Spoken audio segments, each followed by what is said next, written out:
And I told him, he looked at me, and I said, I kill the bus driver. And he said, what bus driver? And then the bus came through. It was a genius plan. Well, hello there, ladies and gentlemen. I am tonight's entertainment. And I'm bringing you a Call of Duty commentary. And yes, I am the Joker. Well, that's what everybody calls me. And a lot of people, they ask, what do you do when you're not making a plan to defeat the Batman? And but the answer to that question is, I play a lot of Call of Duty here at Arkham. This Arkham Asylum is a very depressing place. And Call of Duty just, it lifts my mood until you run into those snipers, They use guns. People who use guns. SMGs, shotguns, pistols. I don't like it too much, not one bit. You want to know why I use a crossbow and a knife and in this game, the ballistic knife? It's because you can't savor those lasting emotions right before someone dies with a gun. With a crossbow and with a knife, you get to hear a couple of seconds of their anger when you kill them. And it's just exhilarating. You learn a lot about a Call of Duty player when you kill him with a crossbow. Let me tell you what. You learn a lot. So here I am just owning some people, normally like I do. And a lot of people ask me, they say, well, what is your daily schedule like, Mr. Joker? And I will answer that. On Monday, I play checkers with Bane.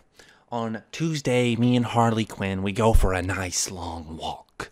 On Wednesday, we won't talk about Wednesday. On Thursday, me and Mr. Freeze, we go and get our tan on. My complexion has been just, not getting me anywhere with the ladies. And on Friday, of course, I devise plans to beat the Batman. A lot of people, they would say, don't you need more days in the week to make up a plan to beat the Batman? And the answer to that is yes, but I'm lazy. Since I've been put in here, all I've been doing is playing lots and lots of Call of Duty. I don't want to do anything else. So me and my purple jacket, we just play Call of Duty. And Harley Quinn, she cheers me on. And you want to know what the sad part about that is? The sad part is that I always win. No one ever beats me. So I get confident, and then I try to take out the Batman. As we all know what his real name is, the Bruce Wayne. He doesn't think I know, but I know him. I know him very well. I remember when he left me hanging there after he had brutally murdered Two-Face. I was there hanging on the building, just laughing my socks off until the cops and the, police could come and get me. And it's just not fair. But I had to remind them how I got my scars, by the way. Do any of you want to know how I got? Look at this. This guy thinks he can outrun me. Oh my gosh. I almost had him. Almost there, I got that guy, that's for sure. But does anybody want to know how I got my scars?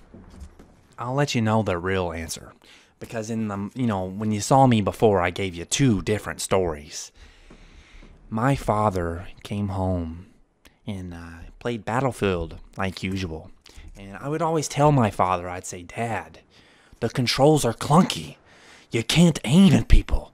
And he would get angry. And after that, he came at me with a knife and he made me a peanut butter and jelly sandwich. I ate that sandwich. It was good. And then I went outside and I picked up the peanut butter knife like Dad told me not to do, and I fell on it and it cut my face. That's how I got my scars. That's the real truth. I finally came out of it. I've been sitting in the circle in therapy for way too long. Finally, I tell the story. You know, my psychiatrist thinks I'm nuts, but I'm not. I promise you, I am not. They also call me crazy, but I am not. Anyway, if you guys enjoyed this Call of Duty gameplay, I will bring you more. So hit that like button.